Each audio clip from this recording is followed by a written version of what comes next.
हिंदू पौराणिक कथाएं देवी देवताओं और उनके अवतारों की कहानियों का एक भवसागर है। और क्योंकि ये कहानियाँ अनादिकाल से भारत भर में हर वर्ग के बीच प्रसिद्ध हैं, इसलिए यह क्षेत्रीय लोक कथाओं का भी हिस्सा बन गई। भारत में शायद ही कोई ऐसा गांव होगा जहाँ कोई स्थानीय देवता भगवान विष्णु या भगवान शिव का अवतार ना हो। हिमाचल के ज़िला सिरमौर में चूड़धार की चोटी पर स्थित शेरगुल महाराज इसी पौराणिक भवसागर का एक खंड है। शिमला और सिरमौर के निवासियों में इनके प्रति एक अलग ही आस्था है। यहाँ इन्हें भगवान शिव का एक अंश माना जाता है। लोक कथा के अनुसार चूड़िया नाम का एक राक्षस अपने कबीले के साथ इस चोटी पर रहता था।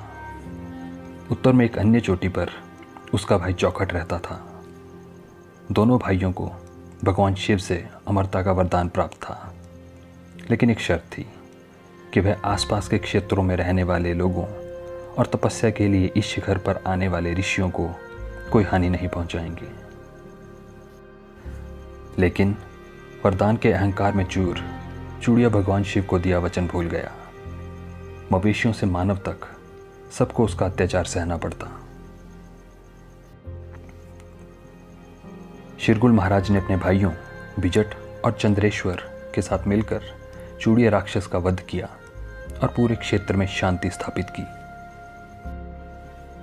इस युद्ध के प्रमाण आज भी चूड़धार पर विद्यमान हैं। स्थानीय लोगों का मानना है कि कालाबाग क्षेत्र और मंदिर के आसपास की चट्टानें या तो शेरगुल द्वारा मारे गए राक्षस हैं या फिर शेरगुल द्वारा मुक्ति पाने वाले उनके सैनिक हैं। इनमें देखने योग्य कालाबाग में शेरगुल की घोड़ी शांबली और मंदिर के दक्षिण पश्चिम में एक बड़ी चट्टान पर स्थित शेरगुल के विश्वसनीय योद्धा चुहरू का परिवार है।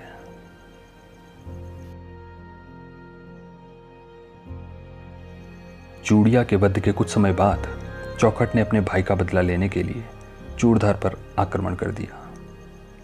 चुहरू ने वीरतापूर्वक चौखट से युद्ध किया, परंतु चौखट की शक्तियों के सामने वह असहाय था। उसने शेरगुल महाराज से सहायता मांगी और इस बीच अपने परिवार को बचाने के लिए वह उन्हें एक चट्टान पर ले गया जिस पर केवल एक ओर से ही चढ़ा जा सकता था।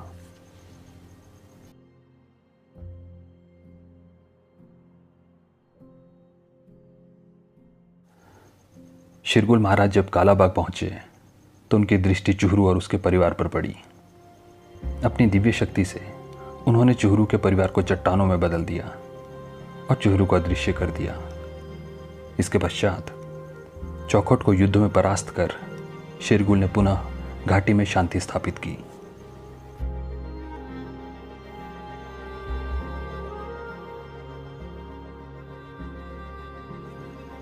जब शेरगुल के अंतर्ध्यान होने का समय आया तो लोगों ने उनसे उनका कोई शक्ति युक्त चिन्ह चूड़धार में स्थापित करने का आग्रह किया। शेरगुल महाराज ने उन्हें एक शिवलिंग भेंट किया। पास ही के गांव के शाऊ और शुणकू नाम के दो ब्राह्मण भाइयों ने चूड़धार पर एक मंदिर का निर्माण किया, जिसके गर्भगृह में आज भी यह शिवलिंग विराजमान है।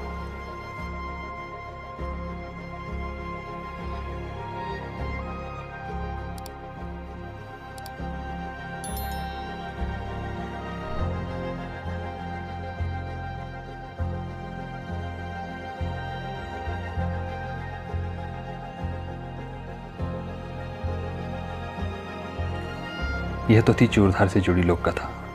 अब अगर आप यहाँ जाना चाहते हैं तो यहाँ पहुँचने के दो मुख्य मार्ग हैं। एक ज़िला सिरमौर के नौहराधार गांव से होकर और दूसरा ज़िला शिमला के सराहां गांव से होकर।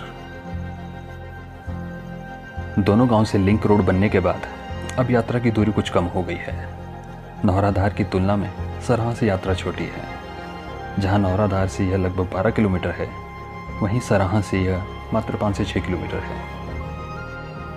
सराहां से यात्रा की जानकारी के लिए आप डिस्क्रिप्शन में दिए गए लिंक पर जाकर चेक कर सकते हैं।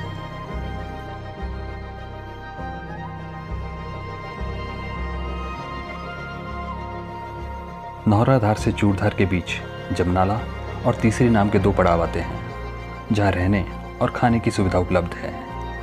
तीसरी वह स्थान है जहाँ शिरगुल महाराज और चूड़िया राक्षस के बीच युद्ध हुआ था।